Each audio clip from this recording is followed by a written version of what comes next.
నమస్తే, welcome to సత్యాగ్రహి. నేను శివాని. రాజకీయం అంటే గెలవడం, గెలిపించడం. కానీ ఏపీ రాజకీయాల్లో ఒక విచిత్రమైన పరిస్థితి కనిపిస్తోంది. ఒకవైపు తమిళనాడులో తలపతి విజయ్ ఎంట్రీ ఇవ్వడమే ఆలస్యం, ప్రపంచం సృష్టిస్తుంటే, మరోవైపు 10 ఏళ్లుగా పార్టీని నమ్ముకున్న వాళ్ళు ఇప్పుడు మమ్మల్ని బానిసలుగా చూడకండి అని రోడ్డు మీదకు వస్తున్నారు. అవును, మీరు విన్నది నిజమే. జనసేన అధినేత డిప్యూటీ సీఎం పవన్ కళ్యాణ్ కు సొంత పార్టీ నేతలే షాక్ ఇస్తున్నారు. విజయ్ ని చూసి నేర్చుకోండి సార్ అంటూ అన్నమయ్య జిల్లా ఇన్ఛార్జ్ కోనేటి హరిరాయల్ చేసిన వ్యాఖ్యలు ఇప్పుడు ఏపీ పాలిటిక్స్ లో ప్రకంపనలు సృష్టిస్తున్నాయి. అసలు జనసేనలో ఏం జరుగుతోంది?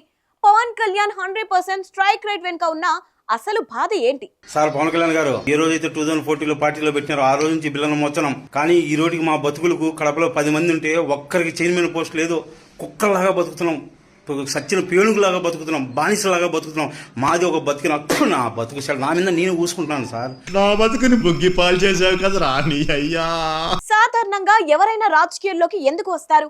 ఎమ్మెల్యే కావడానికో లేదా ఎంపీ అవ్వడానికో వస్తారు. అదే ఓ వ్యక్తి పార్టీ స్థాపించారంటే దాని అర్థం ఏమిటి? ఆ రాష్ట్రానికి సీఎం కావడానికి. అలా సొంతగా పార్టీ పెట్టి సీఎంలుగా అయిన వారు చాలా మంది ఉన్నారు. టీడీపీ నుంచి బయటకు వచ్చిన కేసీఆర్ సీఎం అయ్యారు. కాంగ్రెస్ నుంచి బయటకు వచ్చిన జగన్, మమతా బెనర్జీ వంటి వారు కూడా పార్టీలు స్థాపించి సీఎంలు అయ్యారు. అయితే ఒక్కరు మాత్రం దీనికి పూర్తి విరుద్ధం. ఆయన మరెవరో కాదు, పవర్ లేని స్టార్ పవన్ కళ్యాణ్. ఎవరైనా పార్టీ పెడితే ముఖ్యమంత్రి కావాలనుకుంటారు. కానీ మన పవన్ కళ్యాణ్ రూటే వేరు.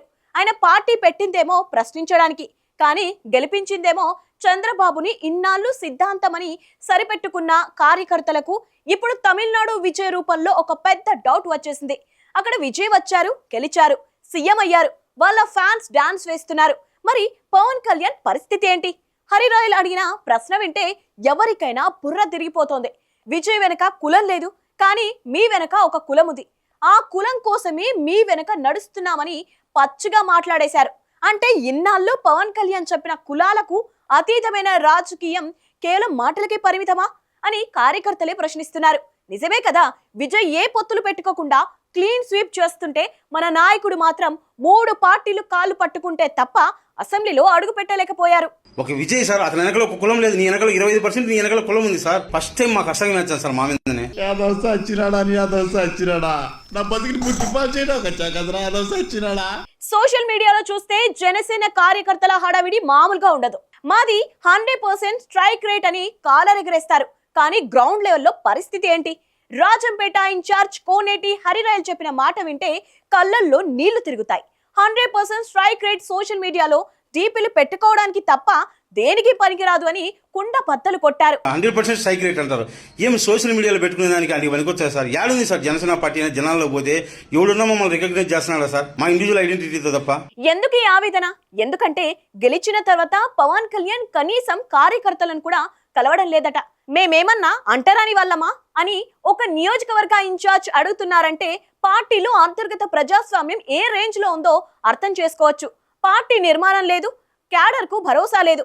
కేవలం సినిమా షూటింగ్లు, అప్పుడప్పుడు ఢిల్లీ టూర్లు తప్ప ప్రాణాలు పరంగా పెట్టిన కార్యకర్తలకు దక్కిన విలువ సున్నా. బీజేపీ మోడీ వచ్చినా గానీ లేదా చంద్రబాబు వచ్చినా గానీ వాళ్ళ కార్యకర్తలతో నాయకులతో మాట్లాడతారు.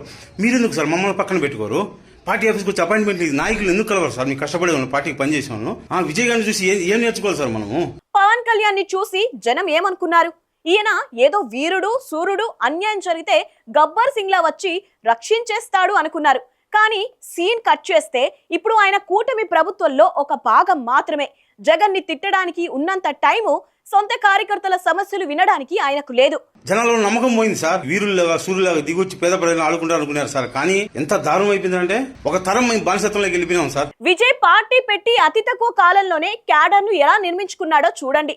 అక్కడ ఏ కులం కార్డు లేదు, ఏ పాత పార్టీల సపోర్ట్ లేదు.